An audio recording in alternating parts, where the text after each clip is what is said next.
what is it that we're doing here? Why are we singing songs? Yeah. Now, I don't know that I hear very often that we're explaining that terribly well. Yeah. So I think on some level we need to start there. Hey, when we sing, what we're trying to achieve is that we are all praying together. That's what we're doing. This is a corporate expression of prayer.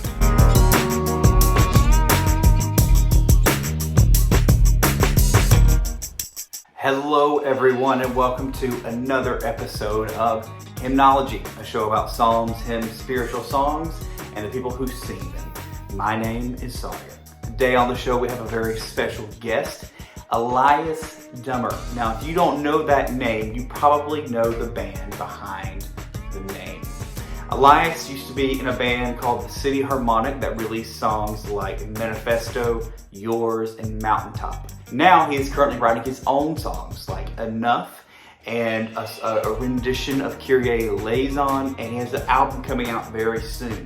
So I'm so excited to have him on the show today. But what are we talking about? Today we are talking about the balance between doctrine and emotion in worship. Between doctrine and emotion. And Elias goes through almost this neurological analysis of what emotion is in worship and how we should respond to that, but also keeping things doctrinally sound as well. So I am very excited for you to hear everything that Elias has to say. So please enjoy this interview.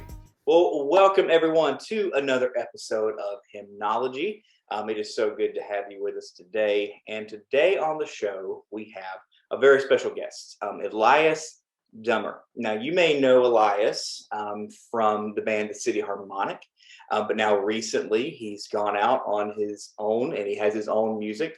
You may know City Harmonic from songs like Manifesto, Mountaintop, Yours, and then you may know some of his new music, which I believe the first single you put out was Enough. Yeah, that's right. Mm-hmm. Yeah, so that came out a couple of years ago, and so we're going to jump into our conversation about emotion and doctrine here in a little bit, but let's kind of just talk to Elias for a second. So Elias, thanks so much for being with us. No, thanks for having me, man. I'm pumped to be here. Yeah, like I said, 2012, 2011, Sawyer, who went to Passion and heard for the first time, heard that piano run. Oh, yeah, going through the speakers in Passion. I mean, that was a moment I was like, man, this is a great song. And then awesome. Then I realized, oh, this actually is a great song. I tried to do it in worship one time, and at that point, I was not ready to handle that bridge though. Manifesto. Yeah. Nor was my 70-year-old plus congregation. You know what's so funny about that is people always ask me about breathing in the bridge. Yeah. But it's like I breathe like 4 times. It's just like quick little things, but people really believe that I do not breathe in that bridge. It's amazing. Yeah, if you write it, you know how to handle it. I know where to breathe. Yeah, that's right. And I remember a story that you guys, some interview, how that portion of that just kind of just flew together in the studio, didn't it? Yeah, totally. Yeah, we actually had the song recorded except for the vocals. Yeah. Like before we knew what the lyrics were going to be, which was bold, I guess. But we kind of had an idea. We came from kind of this ecumenical Christian movement in our city. So we knew we wanted to kind of write a creed song. It was just an issue of, the confidence of youth, right? We kind of just thought, we'll figure it out. And, did, but it was definitely something. And the Lord's Prayer, we kind of had the melody, we had watermeloned our way through it, and we knew we were going to make it work. And so we ended up, Eric and I, just with several translations of the Lord's Prayer spread out in the studio and kind of cherry picked this or that from each one. Yeah. So that the version you hear in Manifesto isn't exactly from any one biblical translation, because it wouldn't have worked in terms of cadence. Exactly. Yeah. And so let's see, what year would that have been written and like produced? We recorded Manifesto in 2009. 2009. Okay. Yeah. So let's start there. So what were you doing before City Manifesto? Oh, before City I'm Harmonic? sorry, City Harmonic. City Harmonic. What were you doing before then? Yeah, well, so I had been on staff at a church for a bunch of years, was a worship director full time, and was involved in kind of the student arm of what was happening in our hometown of Hamilton. And Hamilton, just for Okay. real quick background, was a city with a lot of urban poverty. Okay. It had once been a manufacturing hub for Canada, and was that had fallen apart. Okay. And so you had a lot of poverty and all the things that come with it. And a number of churches in the city started working together, and I had sort of helped to co-found kind of a mission and worship, or a missional worship thing with students that would kind of fell under that umbrella. So it was called Cross Culture. We would get kids together in the morning, sing a kumbaya, and then send them out all day to like clean up needles in the park and to work with homeless shelters and that sort of thing. Yeah. And then they would come back at night. We'd have a big worship night. And so City Harmonic formed out of the house band for that event. Okay. We weren't from a single church. We were from different churches of different denominations, actually, and kind of had to lead this student thing. And that's kind of where we sprang out of. But when it came time to make the band, I had actually I'd left. There had been the leadership change at the church where I'd worked, so I was no longer on staff, and had subsequently started a marketing company, which I still own. Okay. And so I did a barter deal with the studio. I said, "Hey, I'll do your website and branding and all your marketing stuff for you if you give me 60 hours of recording time." Yeah. So we use those 60 hours to record the Introducing the City Harmonic EP and self-produce it. Okay. So, all right. Well, that's about as grassroots as it comes. Yeah, it was So, it was it was very grassroots. That's right. yeah. Okay. Well, good deal. And so, all of those members of City Harmonic, they were all involved in that ministry. Yeah, everybody was involved in different ways. Eric's dad actually, who's now retired, but his name's Lane Fuselier. He was one of the co-founders of the True City movement. He was one of the three pastors who kind of formed the core leadership Okay. team. Aaron was involved at a church in town. I had been on staff at a church and had led at all kinds of youth things around town. And Josh was part of kind of the Reformed church up there. Yep. Okay. All right. Well, cool. Okay. So that's how we got started. Yeah. Now kind of tell me. So that album that you guys recorded that you just mentioned, Yeah. was that the first one? Was that like where Manifesto was on and all that? Yeah. So that's Manifesto and What I Want and Okay. all of that, the kind of 6-track EP. Okay. So it was weird though, because I got my first publishing deal when I was 20, and then just kind of came back and forth from Nashville a bunch. So the reality is, City Harmonic was like a thing that flew out of ministry, like it formed Yeah. organically out of ministry. But I'd already was connected enough to folks in Nashville that by the time the EP was finished, we were already negotiating with a bunch of record labels. So it was kind of strange. We never did the like coast to coast play for 10 people thing. We Yeah. were just focused on what was going on in our town. Yeah. And then the industry came alongside us practically right away when we made that EP. Okay. Okay. Well, cool. So you got there. You've got Manifesto going. Yep. What are the next few years like for you guys? Oh man. So we did a record deal, and then we immediately turned around and recorded the I Have a Dream LP. Like we maybe played a few shows but really we spent most of kind of late 2010. We came down here, did a mix, played like probably a dozen shows or something in 2010 before we were making I Have a Dream. Okay. So we made I Have a Dream, and that came out. We started hitting the road hard after that was recorded. That came out, I think, in November of 2011. I don't actually remember. Yeah. And then it was kind of 200 days a year for years. Eric got cancer. So we found out in early 2012. So like right on the heels of that record coming out. And so he spent 2 years in the hospital. We kind of worked to support, not a full salary, but something that would keep them afloat during that time. And everybody kind of just tightened their belts and we hustled. And that's kind of that honestly defined almost 2 years, kind of 2012, 2013. We worked on a record called Heart. and honestly, it was already hard. I probably was heavy-handed and just trying to keep the train moving at Yeah. that point out of fear. Yeah. But we figured that out together. Friendship and relationship was always really important to us. Yeah. And so by the time we got to our last album, we didn't know it was going to be our last album, but we are. It was really like, okay, what is it? We were commissioned. Like, there's a photo somewhere on the internet of like 20, 30 people laying hands on us as a group at the True City Conference. And what's Yeah. the unspoken thing in that photo is that represents like 20 churches. Oh wow. It's this pretty incredible moment. Yeah. Um, and and so we were commissioned by this ecumenical missions movement. So we were sort of like, well, we need to tell this story if nothing else before we're done. So we partnered with Jesse Hunt, who had directed a bunch of stuff and some of our music videos, and we made a documentary about it, and we made an album that kind of tried to capture some of those themes. And then, we went out that year and tried to organize pastoral round. This is the most hilarious and naive thing, but Yeah.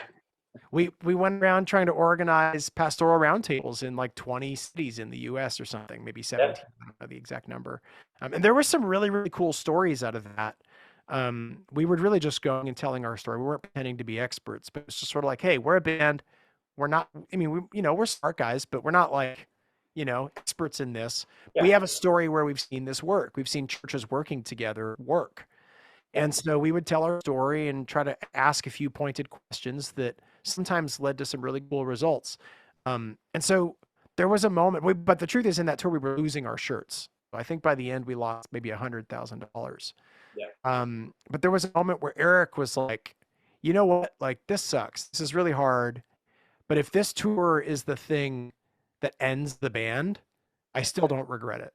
Right. Like, we still don't, from a ministry standpoint, like, I do not regret that we did this, Yeah, and really, it was more of a, it's kind of the second bookend. I mean, that's kind of how you got started. I mean, Yep. kind of began the way you Yep. ended, and with a song like Manifesto that is so uniting, Mhm. with the creeds and Lord's Prayer. I mean, like you said, you hate to see something like that end, but Yep. it is a great way to go out. Totally. Yeah, I Yeah. mean, and I remember I was working in a Christian bookstore, I guess like 2012 to 2014. Oh, yeah. And so all those CDs were flowing in, and that was like, when the walls of CDs were still, I mean, they were still Yeah. there, so Headphones and everything. I think I even remember we had gotten in, like those big vinyl posters that come out with the CD, and it was done. They were done putting them out. Like, we were changing stuff out. And I was a youth pastor at the time, and I took one. I know I took one of took one from you guys and a couple others, and just put them all up in the youth room. Just kind of hung them up. Thing. So yeah. So I mean, I remember when you guys were pumping out music, and it was all great, and I was in the Methodist church at the time, so a lot of what you guys were putting out was really helpful. And a lot of like the curriculum and confirmation kind of things that we were. Oh, awesome. Yeah. It was helpful. So you what year was that you guys said, okay, now this is the Yeah. last? So Eric, after that tour, after the We Are tour, Eric realized that his body wasn't keeping up. He was still in a stage in his recovery where he was like, I actually can't. I thought I could. Yeah. And I can't keep up with this. So he decided he needed to bow out for health reasons. Yeah. And that became official. And then at that point, it was really a question mark for Josh too. Yeah. And so we were like, let's give it a year, see how it goes. And it was fine, Yeah. but I think we all just decided, rather than, I mean, frankly, not to throw anyone under the bus, but there are a lot of bands where things are presented as a band, and structurally behind the scenes, it's not how it's set up at all, where the front man owns everything, or a couple of guys do. And it's okay. I understand there are pluses, pros and cons to you do things structurally. Yeah. But we really conceived of ourselves in the way that you do conceive of themselves, or Coldplay conceive of themselves. It's like, we're a band. It's all for one for all. When Eric left, it probably was the beginning of the end, where it was just a question of if and when. Especially because Josh wasn't sure what he was going to do. So a year later, we sort of made the call, and in 2017, we shut things down. And I think that's an important thing to note because I was thinking this morning, thinking about just talking about City Harmonic and there's still bands, in the Christian scene, but I feel like that's the scale is kind of going more solo. Well, the math is easier, that's for sure. Right, and yeah, right. I mean, I can completely understand that, but um, it is nice to see the kind of the camaraderie of like a band who, hey, we're going to be a band no matter how this happens. Yes. Yeah. I Well, know. and that was kind of why we ended it the way we did. I mean, I say this analogy a lot, and sometimes it offends people, but how much better a show would The Office have been if it ended after season 4 or 5? Like an infinitely better show in the grand scheme of things. And you hate to see something limp out into the sunset, you know? So we decided not to. We wanted to end it on purpose, and we all kind of went home and figured out what we were going to do next. And I worked on I had by that point I had helped to plant a church, and Yeah. I'm not there now, but it's a great little thing that's going. And so that and what was going on in my life ended up informing a lot of what became my first solo record. And I think that's an important thing to notice to point out too is that you do have solo music, but that wasn't from, hey guys, I'm ditching you and I'm going Oh to no, not solo. at all. That's Yeah. an important thing to notice. Like this, you guys rode this thing out until you felt it was time to put it to an end. And how many years between that moment? I mean, how much time? So 2017 to what? 2019 is when the record came out. Yeah. I think it was 2 years basically. Almost 2 years to the T, I think. And the truth is it was Josh that, like, our drummer, who really encouraged me to kind of go solo in a sense. Yeah. Are Um some of those guys with you? No, not on the record. Eric co-wrote. Eric was kind of my main co-writer throughout. Eric co-wrote a song that's going to be on this next record, which is really fun. And we still talk a lot. Josh and I talk every once in a while too. Aaron's presently traveling Canada with a tiny 1978 trailer on the back of their. It's pretty cool. Okay. His wife and kids are they're doing some crazy trip, and it looks amazing. So, Nice. um, Gotcha. yeah. Okay. Well, so you hit that transition period. You mentioned kind of you help with the church, and so now you're doing the whole solo thing. And I remember a couple. I'm gonna be honest. It's hard to know unless you really dig into it. It's hard to know if the members of a band Yes. unless you really look into it. At that time in my life, I was not gonna really kind of dig down deep. Oh, totally. And then I saw your kind of solo coming out, and I believe I watched the video on like your Kickstarter. And then I heard your voice, a snippet of the song. I was like, I know that voice Oh, from somewhere. And yours was one of my favorite yeah. City Harmonic songs. And I was like, that's exactly who it is. And then you kept going from there. So tell me what was the process like? How did you internalize and process? All right, now I'm going to be writing songs on my own, kind of starting this whole new thing. Yeah. What was that journey like? Well, the songwriting was so in City Harmonic, we started the band in terms of how we organized with the gift of perspective. We had a manager who had managed some really big bands and Okay. had seen the best and worst of it. We had a friend at the label who had great advice. So the truth is, on the songwriting side, I often was writing on my own and then bringing nearly finished ideas to the guys. And Gotcha. sometimes they would participate and sometimes they wouldn't. Sometimes Eric and I would intentionally write something, but we structured things not in a totally equal way on the publishing front, Yeah. but in such a way that we honored other things that were kind of unpaid in the operations of the band, so that we didn't have this really crazy distribution of Yeah. money where I was making all the money and they were Right. making. We didn't want that. So created kind of our own model in that worked and really well and protected our relationships through that. So I was accustomed to like writing songs and co-writing. I had already been Yeah. writing for by the time, City Harmonic took off, I'd already been to and from Nashville for the better part of 10 years. Right. So it's kind of this, that was normal. What was weird for me in the solo project was the production side, going from the energy and sometimes even helpful conflict and helpful tension of being in a band where everybody's like, no, this is what the end product needs to be. And there's that kind of iron sharpening iron to Yeah. go from that to being the boss de facto. Yeah. Was a really strange experience. And honestly, like, I don't know if I'm supposed to say this, but that first album, The Work Volume 1, has a few moments on there that I absolutely regret. And I look back on it, I was like, oh, I was just flexing some muscles that I hadn't been able to flex, like stuff Yeah. I like musically that I couldn't do in a band.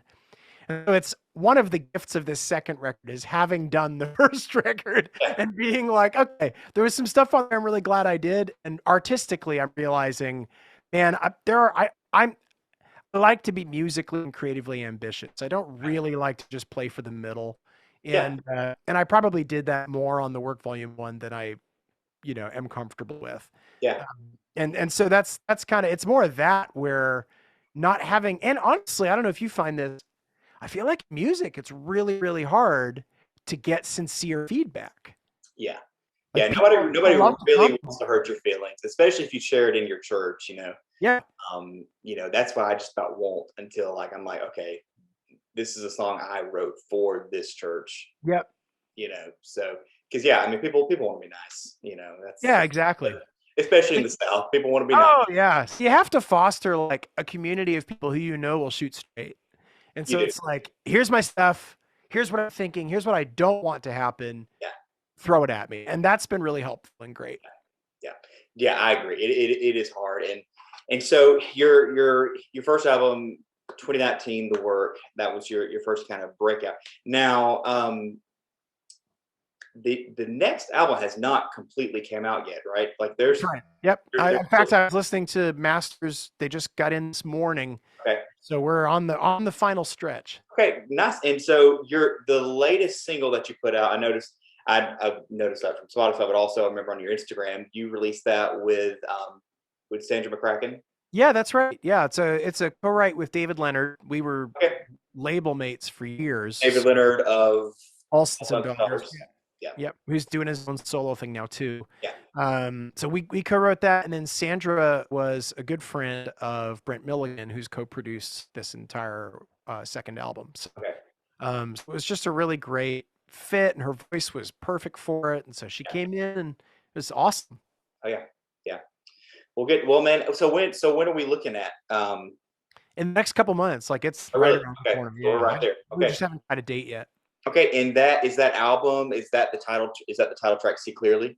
No, it's going to be The Work Volume 2. Okay. And then it's sort of, I plan to kind of keep the volume model going for a little while at least. Okay.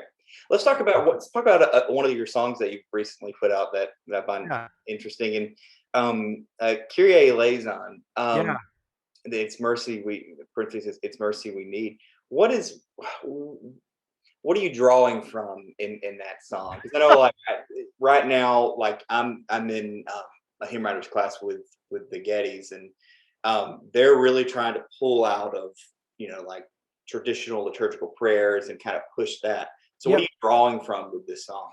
Yeah, I mean, so it's probably worth pointing out that City Harmonic did that all along. So from the very beginning, we were really drawing from kind of those liturgical resources and the history of the church. I'm a big theology and history geek.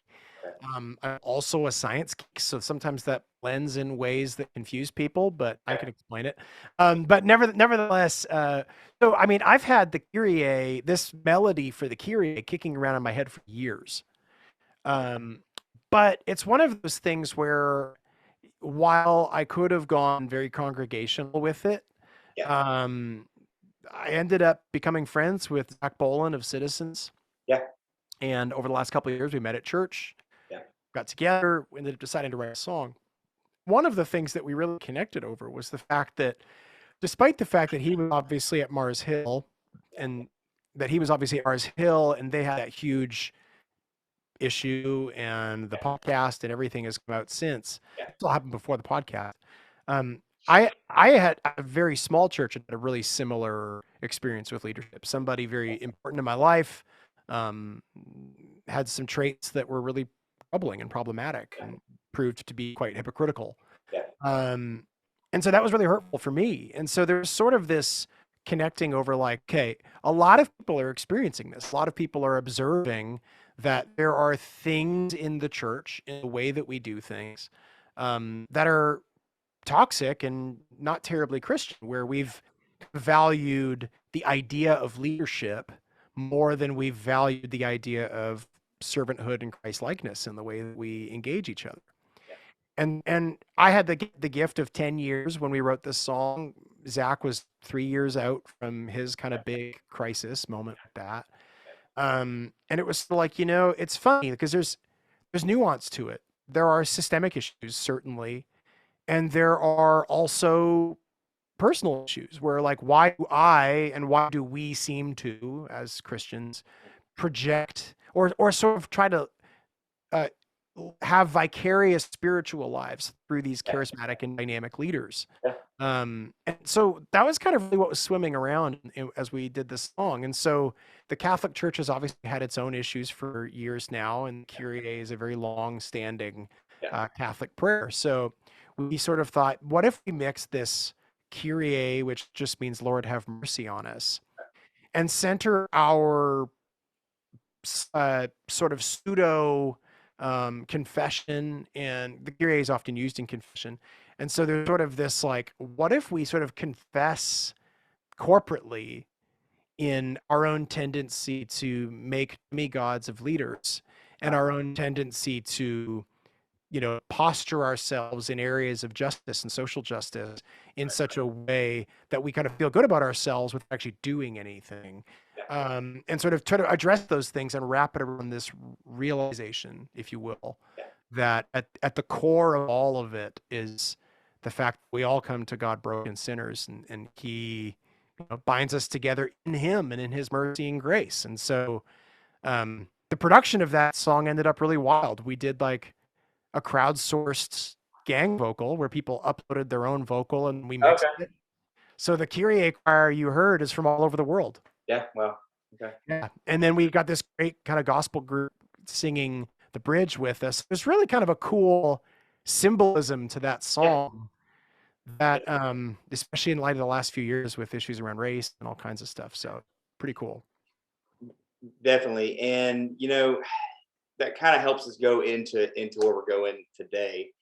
With creeds and prayers, confessions like that, you can let other things like emotion truly settle in when you know you have a truth that's been around for such a long time. So there is no doubt that in your music and in City Harmonic music that emotion is there. You definitely cannot say that, oh no, we're you know, you guys we're only worried about doctrine, theology, and that's it. Because I believe you said the other day about a review that someone had about City Harmonic, about how their students were singing. what was that you said? You said they. Oh my gosh, that's my favorite. It's my favorite. We actually made it our Instagram bio for like 3 years. Okay. It was kids have never rocked out so hard to music so soft. Yeah.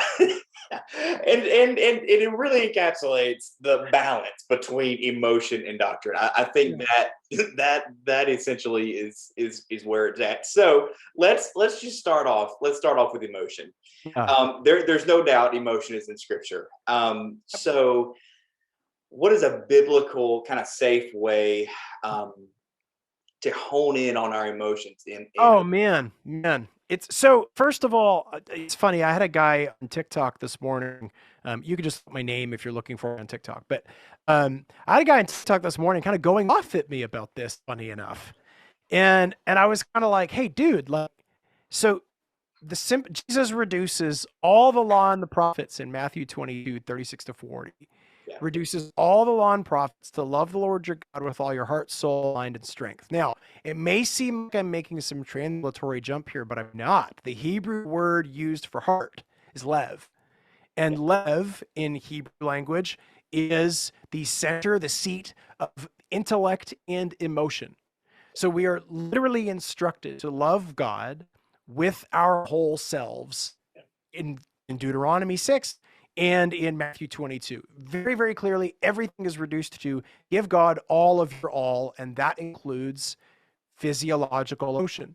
Yeah. So demonizing emotion, which Protestants love to do, especially Reformed Protestants. yeah, it's literally unbiblical. We are instructed to love God with our whole selves. And I think part of the thing that I speak to most often, and kind of the bee in my bonnet, if you will, yeah.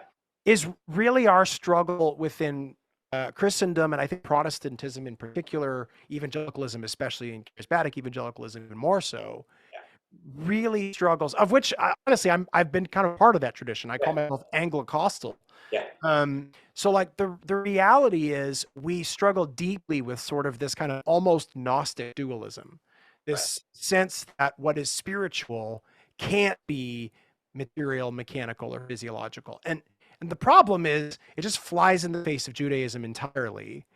And I mean, the center of the creeds is bodily resurrection. There is a redemption of materiality that is innate in Christian thinking that we just have a total blind spot to. Yeah. So emotion, in my mind, the mechanisms by which even we find that we change what we're going to do, are just so central. Not as like in the terms of like emotionalism, like the idea that we're just gonna idolize emotion. But literally, in fact, if you don't mind me jumping off on a tangent, there's a study, several studies done on what's called split brain syndrome. So this is a traumatic head injury where the hemispheres, not quite left and right, but in simple terms, the hemispheres of brain no longer communicate properly. And so in instances where people's conscious self, if you will, are separated from their emotional centers of their brain, they essentially can't emote, right? Those people are incapable of making choices. Yeah. Like any choices. Yeah. They can't choose to pick up a spoon. And so there's something inherent in decision making of any kind that is totally dependent within our brain on emotion. Yeah. So the reality is this is not just a need, it's a need wired in. And these kind of debates end up creating, I think, a cognitive dissonance that is fuel for deconstruction if we don't have a more robust way of thinking about it. Yeah. And that's a whole nother side of this, that talking about deconstruction, that I'm really afraid that kind of the mainline side of the church is not going to know about until like 10 years too late. Yeah. Oh, it's already happening now because people have the internet. Right. And you mentioned TikTok, and it is what it is. It's a dance app, but people talk about the comment section in a YouTube video. Well, you can get in. I mean, it's a whole other world on that platform, because of how it's catered, how kind of the algorithm works. So you have people who may be in a spot where they hate the thought of Christianity. Well, they're going to get your videos, because that's what keeps them going. Mm-hmm. And you can see that emotion kind of bubbling up on both sides.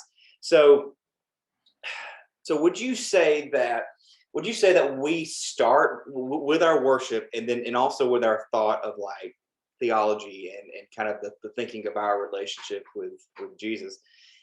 Do you think we start from a point of emotion, or do we start from a point of doctrine? Well, I think it's a binary that may be too simple. Okay.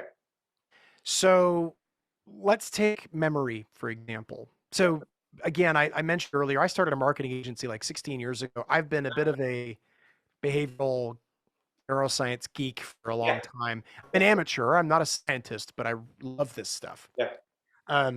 So one of the things that's really interesting in looking at how we learn and how what we learn shapes what we do. If you look at memory, and the Psalms repeatedly tell us to recall and remember over and over and over. Look back and remember, right? Right. The thing about memory is that we sometimes think of memory in our brains in the way that computers would store a file, But the truth is, our brain is not that organized. Our brain is much more decentralized. So if you were to think of an experience in your mind, you have what's called distributive memory. So when you try to recall that experience, your brain doesn't recall 2 p.m. on February 10th. Right. Your brain reconstructs the experience based on sensory input. Okay. Yeah. And your brain rebuilds a more accurate recollection, right? Right. If the information involved contains some sort of strong emotion. Yeah. So is it always accurate? No, memory is not trustworthy, truthfully. Right. But we can build more accurate models based on multisensory, emotive, informed data. That's how our brains tend to work, Yeah. right? And so if we try to create a form or mode of discipleship, which is centered on doctrine divorced from emotion, then we are essentially creating a dualistic life. We are saying to people, remember very little, and as long as you have the right information and can recall the right information, it tends to have no bearing in our lived lives. Yeah. And so I think there's something really significant to trying to harmonize human experience with this kind of holistic view of what it means to be a human and of the resurrection of Jesus. The tomb is empty. Yeah. We're simply not told that this is a spiritual experience divorced from materiality. And so that, whether we like it or not, that appears to be what Jesus is doing. Yeah. You know? Yeah. So it's not, I don't know that there's quite a starting point. I think it's more, it might be more for simple sake of analogy, it might be more similar to the Trinity, where it's like, is God the Father or is God the Son? To which the answer is yes. Yeah. Yeah. That's so good. And, and it's so true. Because, I mean, even in something that's, like you say, as simple as a memory, that can be triggered by, I mean, a smell. Mhm. You grab that and then you take yourself right back to 10, 15 Exactly. whenever you were a child. And okay, so let's just put that in a worship context then. Yeah.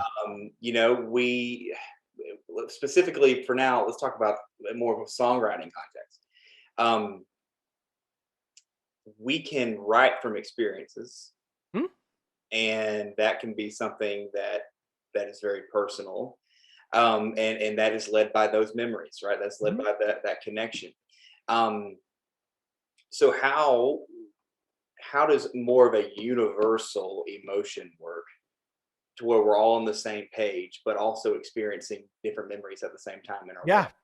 totally. I mean, I think one of the traps that we fall into in corporate worship is something that interestingly David didn't seem to fall into very much, Yeah. which is vagaries in Mhm. the name of being accessible.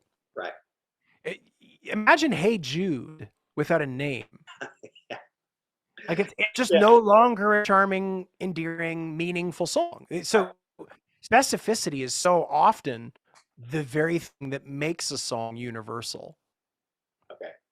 And that's true in general. It's true. I mean, Amazing Grace is a better song when you know the story. Yes.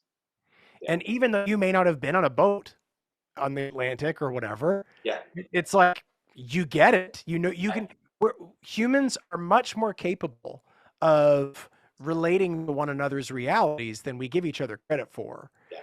And so I think in Christian art in particular, we've sort of tried for the right reasons to do things which end up having the opposite effect of what we intend, which Yeah. is like we've sort of said, okay, in order for something to be spiritual doctrinally true, it has to be essentially divorced from my own lived life, or I have to be a non-character in the song.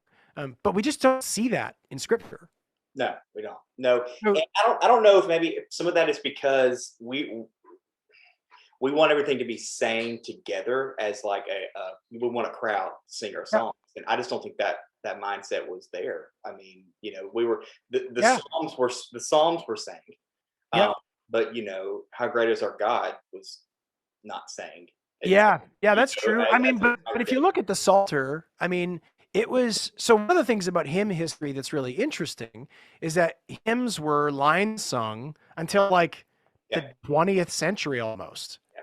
So like we sing them in a linear manner, but that wasn't the case, at least in a Western tradition. Right. And I mean, the Catholic Church, the Orthodox Church, both utilized the cantor and still do. So there's always sort of been this liturgical side that we've kind of not wrapped our heads around in the Protestant Church, I think, Yeah. where it's like, hey, so we did that in City Harmonic. We flirted with the idea. There's a song called Confession Agnus Dei, Yeah. where as much as I love the guys, it always irritated me that the Agnus Dei title by Smitty and Third Day had nothing to do with Agnus Dei. Yeah. So it drove me nuts. Yeah. So we decided to write Lamb of God who takes away the sin of the world. And then again, also something paired liturgically with confession. So we decided to write verses, which probably weren't all that corporate. Sort of the same thing we've done with Kyrie. Yeah. The idea being that just as in liturgy, one can be poetic and then we can corporately respond. I think we kind of need to find that again. Maybe not as the mode that we use all of the time, Yeah. but the reality is corporate prayer is unlike individualistic prayer. So the idea that in order to engage in a corporate activity, I have to be personally and emotively engaged from start to finish and verbalizing. I don't know that we see that in other settings. I think there's dance in every other human setting that in the church we're kind of uncomfortable with right now. Yeah, I find myself. It's so hard when you put yourself in a mindset of I'm going to write a song that everybody's going to sing. I mean, it's so hard to do that. And Mhm. but then again, when I sit back here in my chair and I just sit here and start strumming and talk from experience, it becomes a lot easier and Mhm. a lot more relevant. I Yeah. think to others. And so with that balance, let's look at the other side. Let's look at doctrine because Yep. obviously we don't want to just be all up in our fields and Yeah, be right. spouting out heresy at the same time. Totally. Totally. So let's talk about doctrine. Where does doctrine come in when it comes to emotion? For me, I mean, I know a lot of times, I can sing a song like, "Abide with Me" or something like that. That the doctrine is there, but there's also a connection of personalization Mhm. within that. So, um, what is a way to incorporate doctrine in our worship that also leads to emotion? Well, I think it's something where you can sing the phone book. I mean, Manifesto was essentially that, right? Yeah, It was musicality that made that song emotional, yeah, frankly. sure, yeah, But so lyrically, Manifesto, and I mean, it's interesting. People didn't know the story behind Manifesto, and we struggled to tell it for a long time. People weren't really interested. But the story I think speaks into it. But like the reality is, if you're not as a worship songwriter, if you're not somebody deeply engaged and interested in theology and in the human race, yeah, you're going to struggle to do what you're talking about. So it, definitely, it, it isn't as if you can proof text your way through a worship song. You have to be able to make ideas, translate complex ideas into human experience. And if you're not somebody digging deep to do that, it's going to be hard. yeah, I mean, Chris Llewellyn from Red Collective put it well, I think, in a conversation we were having, where he said, the problem with writing worship music compared to everything else is that every song is an existential crisis. yeah, yeah, Because you do have to measure against this kind of body of work of 2,000 years. yeah. And talk about a group that knows how to do it. Oh yeah, they're great. I love these guys.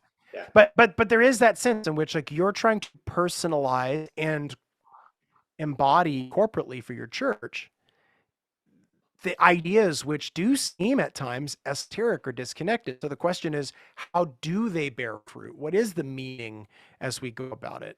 yeah, And so I think that the quality and depth of what we're taking in as thinkers, as lovers of Jesus, as disciples of Jesus, is the major thing driving that.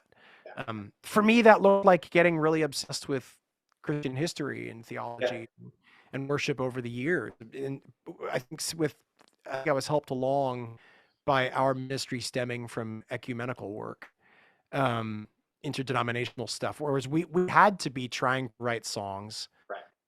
that could work for a mainline Methodist just the same as it could work for a hardcore CRC reformer, and could be comfortably sung by a Catholic. So Yeah. like And Mar and I became friends. and can blend in well in a Killer's jam session. That's right. Yeah, exactly. So you've got to Yeah. have that balance, and you talk about you have to find like you talk about church history. You have to find kind of what gets you going there. Like for me personally, it's story. Mm-hmm. It's the journey from point A to point B, and Mm-hmm. everything that happened in between, and in those two driving forces, whether you think about them, I mean, you normally don't. They are emotion and the balance between emotion and doctrine, Mm-hmm. and so to kind of go away from the creative.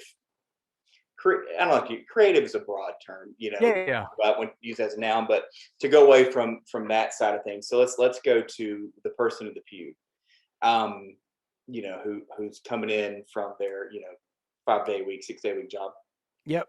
and then here they are. Um, they maybe they see words on a screen Mm-hmm. and they feel a certain way about them, but they don't necessarily know how to respond. Mm-hmm. So to the person in the pew, to the believer who is necessarily not in ministry vocationally, Yep. how can emotion and doctrine really kind of be the driving force of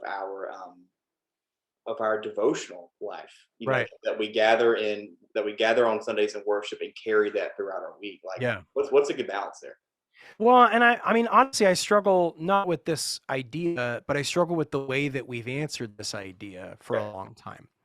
I think rightly we're saying corporate worship is corporate prayer. Okay. At the end of the day, what we're trying to do, in my view, in singing together is do something prayerful. Like we are literally praying as a group in a way that engages the whole body. Singing is uniquely good at that. Yeah. So we're engaging the whole person through song because song does that better than every other corporate activity. Yeah.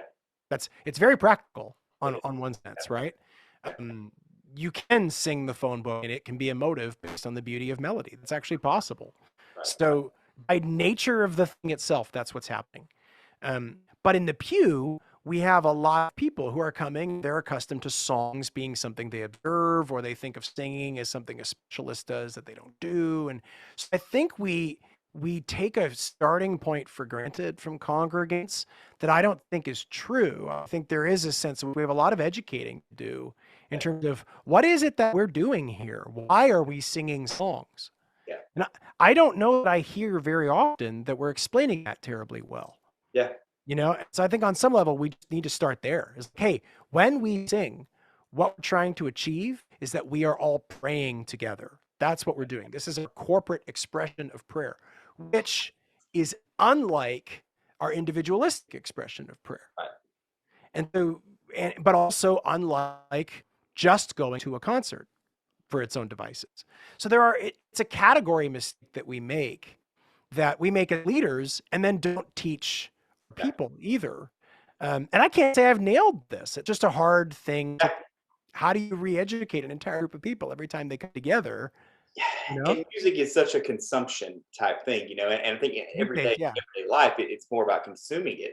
And I mean, I remember just kind of vaguely sitting there bored as a, junior high student and mumbling, words to Totally. songs. My own kids do that now. So Yeah. And just kind of vaguely thinking like, why don't we like, do something else besides singing to worship? Yep. Like, why is singing? Because I didn't realize how big of a question that was at the time. Yeah, but right. I want to sing. Why are we singing? Yep. Why can't we watch a ball game and that be how we worship? That kind of thing.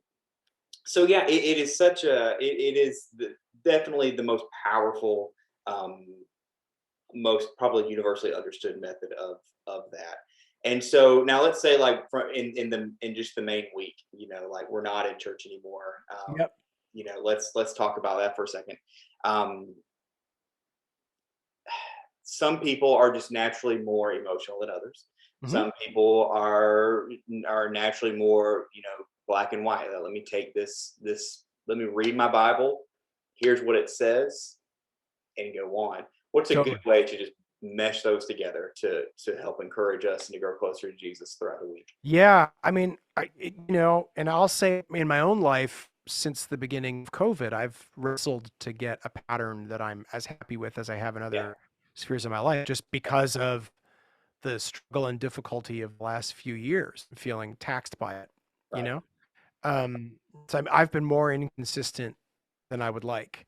Yeah, But to me, I think a pattern of personal prayer is really crucial. And it's something I still got to foster. It's just, I'm not as consistent as I'd like to be. yeah, But I really think, if we imagine that prayer is not in any way an emotional experience, I'm left wondering, well, what is it that we think is happening? Not that it needs to be a principally emotional experience, yeah, but Jesus cried while praying. Jesus wept in life. There's a sense in which the Son of God did it this way. So I think that's a reality. And I mean, there's a lot of talk of therapy these days, and I think that's yeah, appropriate. A lot of talk of mental health these days. I think that's very appropriate. yeah, I think I think the reality is we are, as a society and thankfully in the church, trying to come to terms with our uneasy relationship with ourselves. yeah, And I yeah, think prayer and worship are no different. That's a big part of what we're doing, is kind of trying to retrain our heart. I mean, I think our behavior tends to stem from what we're used to doing yeah, more than it stems from the idea that we have about what we ought to do. And definitely. so training, it's leg day. Worship, whether individual or corporate, each plays a role in shaping the sort of person that we're going to be when push comes to shove. Yeah. Yeah, that's so good. And we can go on and on about emotion, and obviously we can go on and on about doctrine and how each where that stirs. But man, I've had you long enough, and I appreciate you being with us. And so your new album, The Work Volume 2, is coming out here within the next couple of months. Yep. So just kind of keep up with you on social media to be able to find Yeah, that. man, I'm really enjoying TikTok these days and Yeah, Instagram too. I mean, you can just follow me at Elias Dummer. Tons of stuff there. If you're looking for music, you just go to eliasdummer.com, and we got free chord charts and all that good stuff there too. So yeah, cool. Well, make sure you check that out. And thank you guys so much for joining my conversation with Elias. And Elias, again, thanks so much for being with us today. thanks for having me, man. This was awesome. Well, I hope you enjoyed my conversation with Elias, because I definitely did. And be sure to be on the lookout for his new album that he has coming out very soon. And also take time to consider your balance between emotion and doctrine in your worship and your normal everyday life and your devotional life. Thank you so much for joining me on this episode of Hymnology, and we hope that you will be joining us next week.